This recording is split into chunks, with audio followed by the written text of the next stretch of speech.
صحبه وسلم أما بعد. السلام عليكم ورحمة الله وبركاته. Wacha tumalizie haraka haraka tutakuchelewesha watu, alafu kama kuna mtu ana swali anaweza kauliza inshallah. Katika watu aina ya tatu ambayo Mtume atamshtakia Mwenyezi Mungu siku ya Kiyama ni mtu ambaye anayejua kusoma Qur'an na anasoma Qur'an lakini hajui maana yake. Maana yake huyu ni mtu ambaye anasoma Qur'ani kama kasuku, hajui anasoma kitu gani. Unamuuliza nini hii, hajui maana yake. Huyu vile vile ameihama Qur'an. Na ndio unaona Muislamu anapoisoma Qur'ani na huko anaijua maana yake, anaathirika zaidi kuliko ule mtu ambaye asiyejua. Hata lao imama anaswalisha hapa katika swala za sauti, swala za jahria, anaposoma baadhi za aya mtu anaathirika, inamgusa. Lakini sasa wewe usome hujui maana ya aya, utaathirika vipi ndugu yangu? Na leo alhamdulillah wallahi hatuna sababu ya mtu kutojua aya za Qur'an. Kwanza tafsiri za Qur'an zimejaa kila mahali kwa lugha unaitaka wewe. Lugha takriban ya dunia nzima watu ambao wametafuta fadhila wameweza kuzitafsiri hizi. Mpaka juzi imetolewa Qur'ani kwa lugha ya Kikisii. Kuna lugha ya Kijaluo, kuna Kibaluya, kuna Kikikuyu. Lugha ya Kiarabu yenyewe ina tafsiri yake, Kiswahili, Kizungu, Kisomali. Unataka nini tena zaidi ndugu zangu? Alafu vikao kama hivi, ukae katika vikao kama hivi, upate kusikiza aya inavyotafsiriwa, upate kusikiza mawaidha kama haya. Sasa wewe mwenyewe katika vikao kama hivi haukai, ukisikia kuna darasa mahali hauendi, shekhe yupo hauendi. Sasa ndugu zangu, huyu ni miongoni mwa watu walioihama hii Qur'ani kwa mtu ambaye asijua maana ya maneno ambayo anayasoma ndani ya Qur'ani. Mtu wa mwisho ni mtu ambaye anayejua kusoma Qur'an na anasoma Qur'an na anaijua pamoja na maana yake, lakini haitii kwenye matendo yake. Ukiangalia matendo yake na huyu mtu aliyohifadhi Qur'an, huyu mtu anayesoma Qur'an, anayejua Qur'an, ni sawa na mbingu na ardhi. Na hao ndo baadhi ya maimamu wa msikiti, mashekhe. Unamkuta mtu amehifadhi Qur'ani lakini hatuoni ile athari ya Qur'ani katika maisha yake. Sasa ikiwa Qur'ani haikuweza kumsaidia yeye, vipi itawasaidia watu wengine? Haikuweza kumuathiri yeye mwenyewe huyu imamu wa msikiti, au yeye ni shekha anayetoa darasa msikitini, vipi itaathiri watu wengine ndugu zangu? Mwanzo tuione athari ya Qur'ani katika maisha yake yeye mwanzo. Ndio unawakuta baadhi ya maimamu wa msikiti, mtu amehifadhi Qur'ani lakini tabia nzito, hawatolei watu salamu, hana bashasha, haingiliani na watu, yeye kila mara ananuna tu. Unamuona yuko peke yake, hata marafiki hana. Sasa iko wapi athari ya Qur'ani ndugu zangu? Kuna baadhi ya mashekhe unamtolea salamu anaitikia huko anaenda, salamu alaikum sheikh, wa alaikum salam sheikh, huko lakini Mtume sallallahu alaihi wasallam alikuwa kukutana na mtu anamsalimia, anampa mkono, Mtume anamwangalia kwenye macho yake, Mtume hatoi ile mkono mpaka huyu bwana aitoe ile mkono kwake yeye. Kwa hivyo tuione athari ndugu yangu ya Qur'ani katika maisha yako, uitie kwenye matendo. Si wewe leo unasoma Qur'ani maana yake uijui, maana yake unaijua, lakini tukija katika matendo yako tunaona ni tofauti. Unafanya vitu kinyume. Ukiulizwa unasema mbona jamani haya mambo ambayo unatufundisha wewe mwenyewe ndio unakwenda nazo kinyume, ama hatuoni katika maisha yako? Anakuambia shekhe, wewe fuata ninalokuambia bwana, nalotenda niachie mwenyewe. Fuata nisemalo, nachotenda ni yangu mimi, niachie mimi mwenyewe. Sasa jamani, watu wataathirika vipi? Ndio unamuona Mtume sallam alikuwa ni mtu kimya sana, kama Mtume sallam kama anavyoelezea Bi Aisha radhiallahu anha, anasema kana Rasulullah sallallahu alayhi wasallam asmatun nas. Mtume alikuwa mtu kimya, haongei ovyo ovyo, anaongea wakati kuna haja ya kuongea. Kama Mtume alivyosema, man kana yu'minu billahi wal yawmil akhir falyaqul khairan aw liyasmut. Mtu yeyote ambaye anamwamini Mwenyezi Mungu na siku ya mwisho atamke maneno ya kheri ama anyamaze. Basi Mtume alikuwa ananyamaza sana, anazungumza wakati kuna kheri au kuna jambo la kusema. Lakini wanaeleza maswahaba, Mtume alikuwa akitembea barabarani, unaiona tabia njema inatembea. unaiona uaminifu inatembea, unaiona amana inatembea, unaiona ukweli unatembea, unaiona imamu wa msikiti, kiongozi wa umma, baba ya watoto, mume ya wake. Tabia ya mtu inaongea vizuri sana kuliko maneno yake, ndugu zangu. Hata mimi leo hapa nikiongea maneno mengi na sina tabia, watu watauliza, jamani, huyu shekhe naye anatuambia nini? Yeye mwenyewe tabia hana. Kwanza hata salamu alaikum atolei watu, yeye mwenyewe ana tabia nzito, ana tabia kadha na kadha. Tabia, ndugu zangu.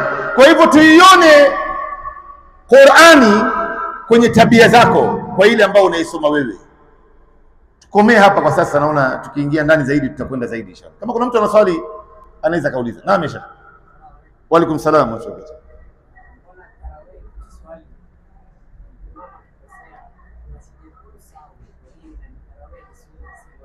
Inasija lisahau, lakini wanaleta sujudi, ndio wanaleta. Swala ya tarawih ni swala, pamoja na kwamba ni sunna, ni swala, zile nguzo zake na ahkam zake na sheria yake na shurutu zake na arkan zake ni hizo hizo kama ilivyokuwa katika swala ya faradhi. Hauwezi kusema kwamba ni swala ya sunna. Sunna ni kwamba wewe hujawajibika kuswali, si lazima wako wewe. Ukiswali ni bora na utalipwa ajira kubwa, lakini ukiacha hautoandikiwa dhambi, na lao utaswali utakuwa umemuigiza bwana Mtume wa sallam. Lakini uswali vile Mtume alivyoswali. Mtume anasema sallu kama raaitumuni usalli, swalini kama mnavyoona na mimi ninavyoswali. Huwezi kuswali unavyotaka wewe kwa sababu hii ni sunna. Hapana, inaegemea na inategemea zile vikwazo zote iliyowekewa na nguzo zote na sharti zote na wajibati zote, ni vile vile kama ilivyokuwa katika swala ya faradhi. Naam, nafikiri imefahamika. Kuna swali lingine jamani? Naam, Sheikh.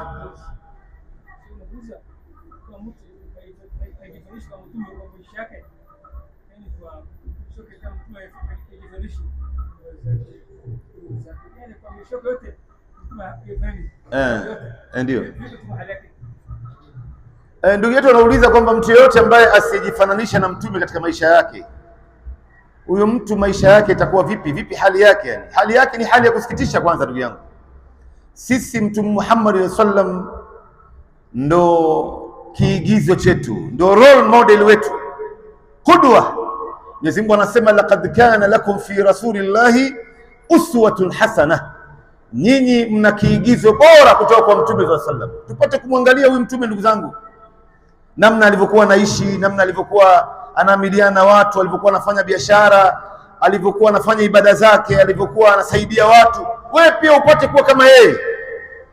Naam, wewe pia upate kuwa kama yeye. Na wallahi hakuna mtu mwingine wa kumuigiza zaidi ya Mtume sallallahu alaihi wasallam.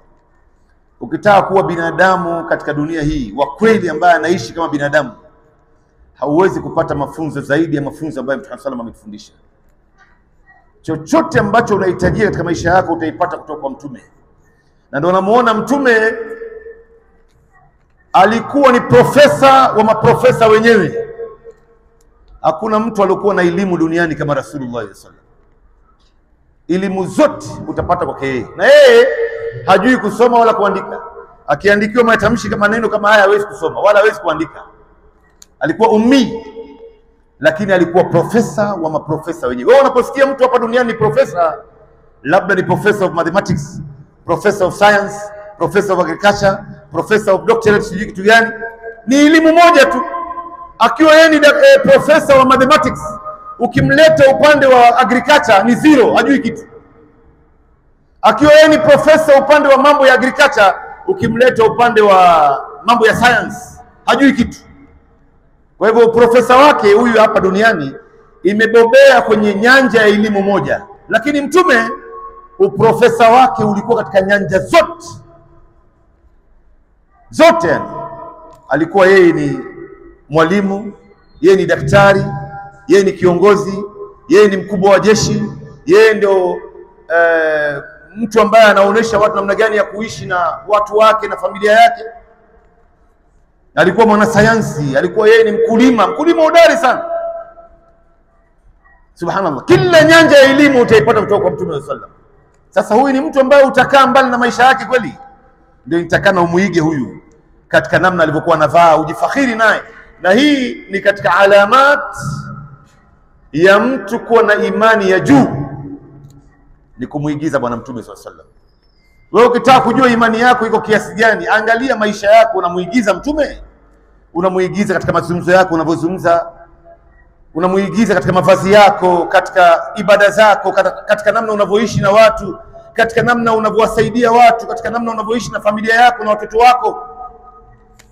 Hii ni daraja ya juu katika imani, ndugu zangu, ambapo leo sisi tumemwacha Mtume, tunakwenda kuwaigiza watu ambao hawana maana katika maisha yetu, kina Bob Marley, kina Michael Jackson, sijui rais wa nchi, sijui daktari gani duniani.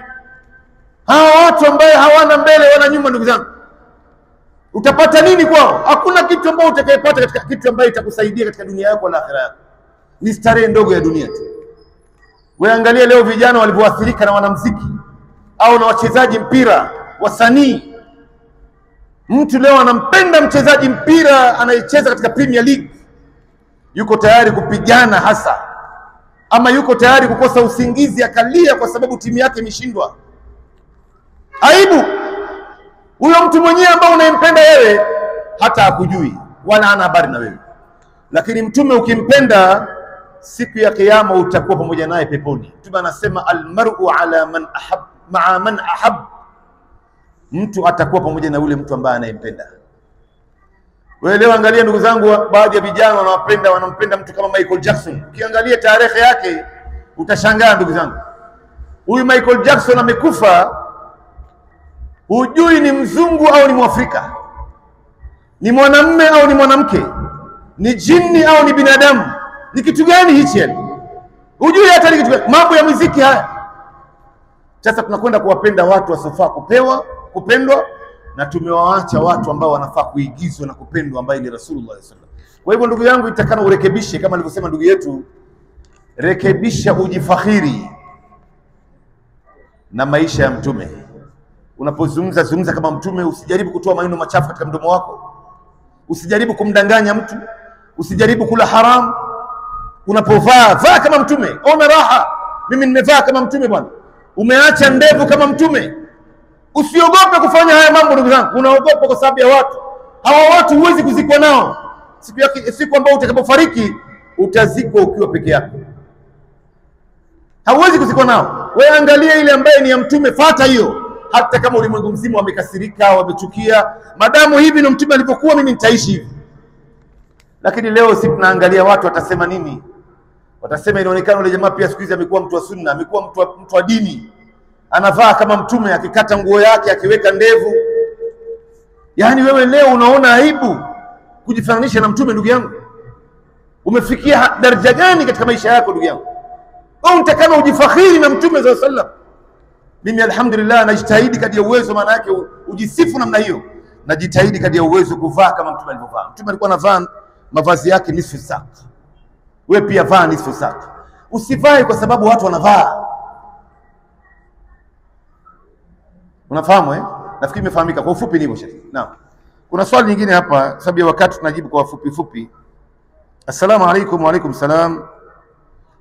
Mtoto wa miaka 12 akila kwenye Ramadhani, baadaye atalipa au mpaka awe amebaleghe?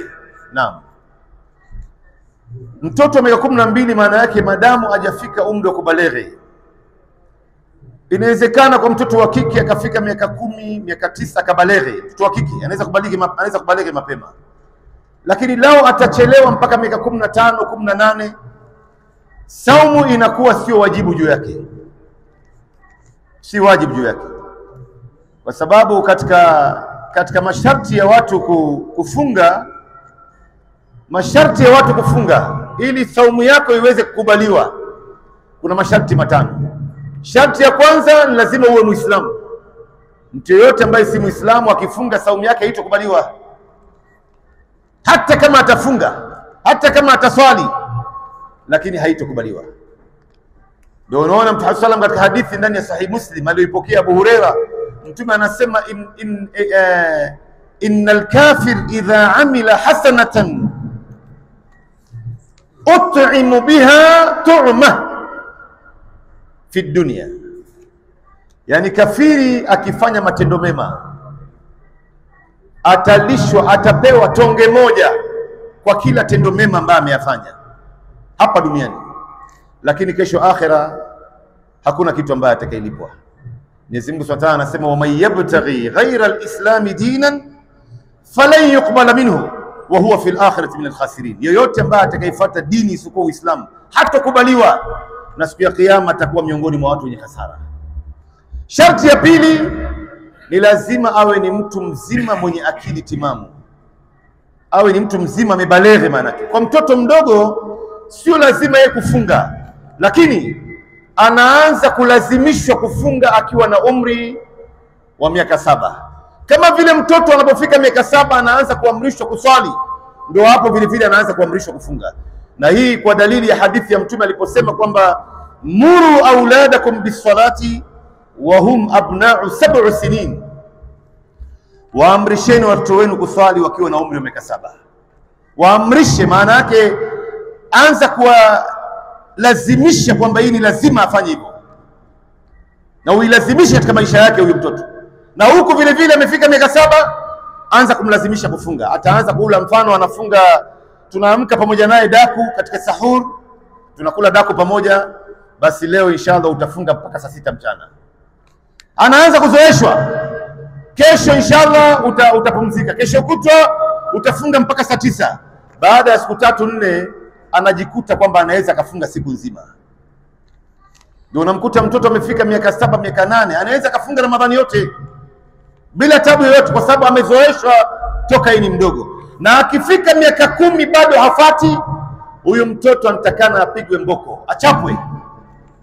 Na Mtume anasema, wadhribuhum alaiha wa hum abna'ul 10, watieni mboko anapofika miaka 10. Kama vile mtoto anapoacha kuswali akifika miaka 10, basi hivyo hivyo vile vile anatakana achapwe anapofika umri wa miaka 10 bado hafungi. Ndio unaona ndugu zangu, nawaambieni swali moja tu.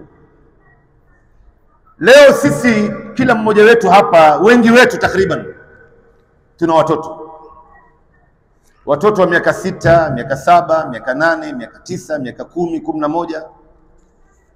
Hawa watoto mbona hatuwaoni katika salati alfajiri? Wewe leo, wewe mzazi unakuja kuswali alfajiri msikitini, unamwacha mtoto wako amelala. Unaotesha mbegu aina gani katika maisha yako wewe, katika maisha ya watoto? Muamshe huyu mtoto, mlazimishe. Tena wakati mwingine ikiwezekana unakuja unamwagia maji kwenye uso wake, apate kujua hapa si mahali pa kuchezea hapa. Lakini sisi tunaanza kuwaonesha mapema kwamba hizi vitu si vitu muhimu. Sasa hivi bado ni mdogo. Hata mtoto anapotaka kufunga saumu, mama anamwambia baba, muache mwanangu bwana, utamuua bwana, bado mdogo bwana, bado mdogo, akishafika uzeeni atafunga. Ndio unawakuta watu wengi wanafika katika umri wa utu uzima wanashindwa kufunga. Tutembeeni mitaani hapa tuone ndugu zangu, wanashindwa kufunga kwa sababu wazazi wao hawakuwazoesha toka walipokuwa wadogo. Kwa hivyo hii ni sharti ya pili. Sharti ya tatu, awe ni mtu mwenye akili timamu, asiwe mwandazimu mpaka anapopata akili yake. Sharti ya 4, asiwe mwanamke katika hedhi wala nifasi. Na sharti ya 5, nia moyoni. Hii nia mahali pake ni moyoni. Hii nia imetiwa katika sehemu mbili, katika nguzo za saumu na katika masharti ya saumu. Nafikiri imefahamika ndugu zangu. Sijui kama kuna swali lingine labda ya mwisho. Naam. Kuna swali lingine pia? Naam. Huyu bwana kwanza. Ngoja huyu bwana alafu wewe. Inshallah. Wa salamu tu.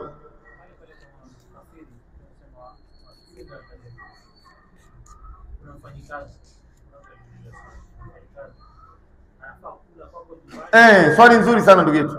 Mashaallah. Na wewe unasemaje bwana? Wa alaykum salaam wa rahmatullah.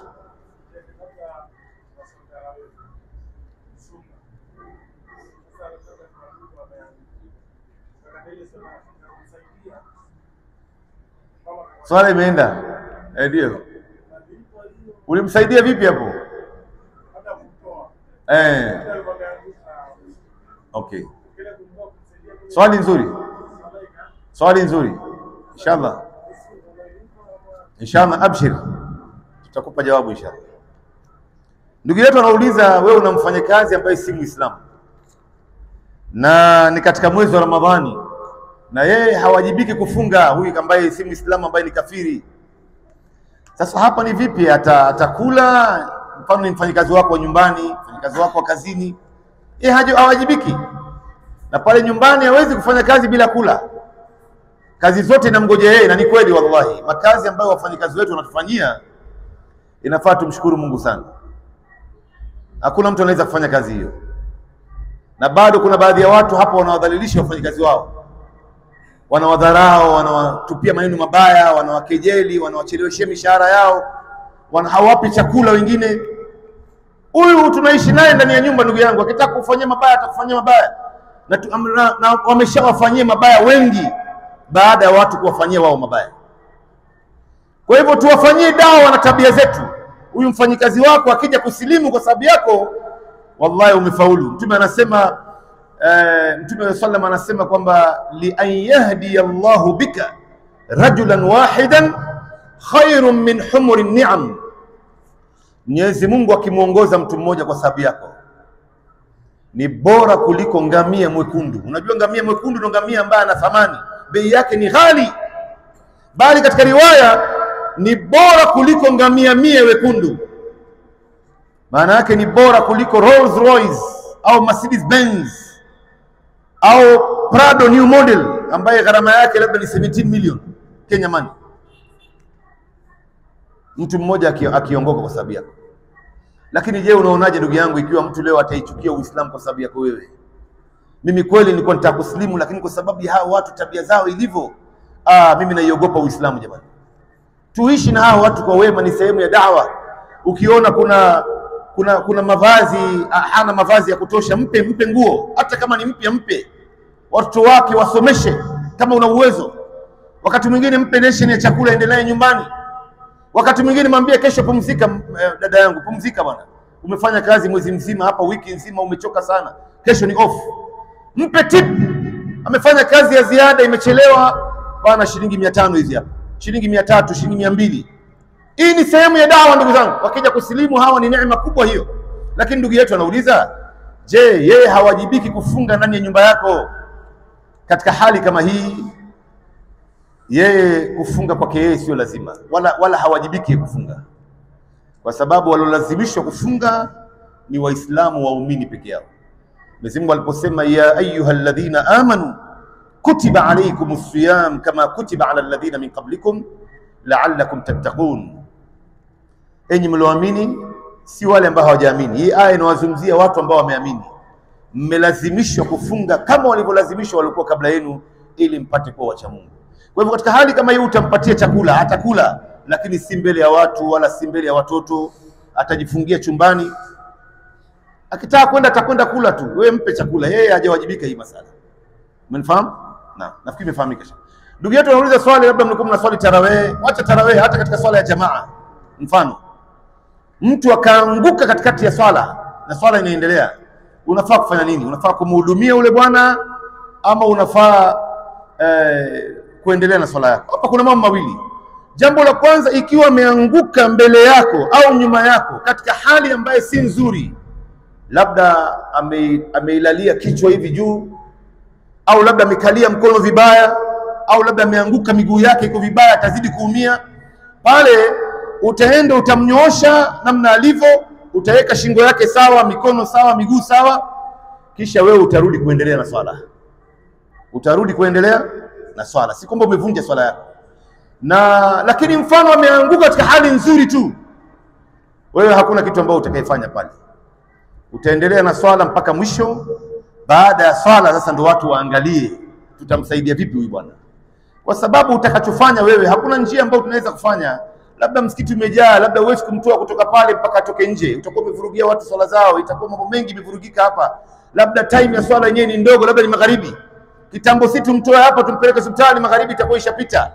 Kwa hivyo haiwezekani huyu bwana ile hali ilomfika tukaiacha swala na wakati ikapita. Saidna Umar aliwahi kudungwa kisu akiwa anawaswalisha watu salati al-fajr. Alidungwa upanga wa sumu na Abu Lu'lu al-Majusi. Abu Lu'lu alingojea wakati Saidna Umar yuko ndani ya swala, kwa sababu anajua nje ya swala hamwezi Saidna Umar.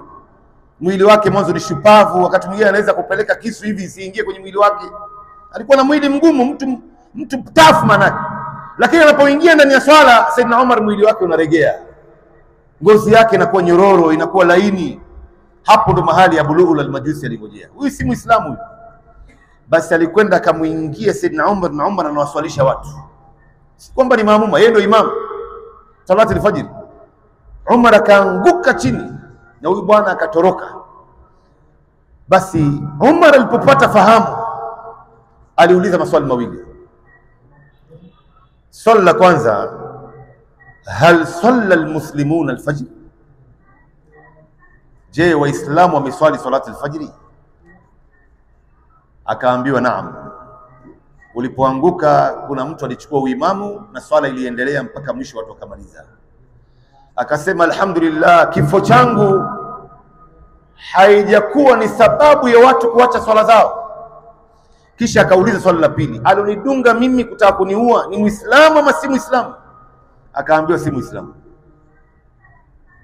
ni kafiri, tena Majusi anayeabudia moto, anaitwa Abu Lu'lu al-Majusi. Akasema alhamdulillah, naondoka duniani mimi sina utesi na ndugu yangu Muislamu, na kwenda mbele ya Mungu nikiwa salama salimini. Nafikiri umenifahamu ndugu yangu. Kwa ufupi ni hivyo Kuna situation mbili, utaangalia vile alivyo na yote mbili utamweka sawa, na ile ya pili kama iko hali nzuri wewe acha. Hakuna kitu ambacho utafanya. Utaendelea mpaka mwisho. Naam, nafikiri umefahamika. Basi tutakomea hapa, na wiki ijayo tutafanya mpango tena tupate kurudi inshallah. Sawa inshallah. Subhanakallahumma bihamdik ashhadu an la ilaha illa ant nastaghfiruka wa atubu ilaik. Wassalamu alaykum wa rahmatullahi wa barakatuh.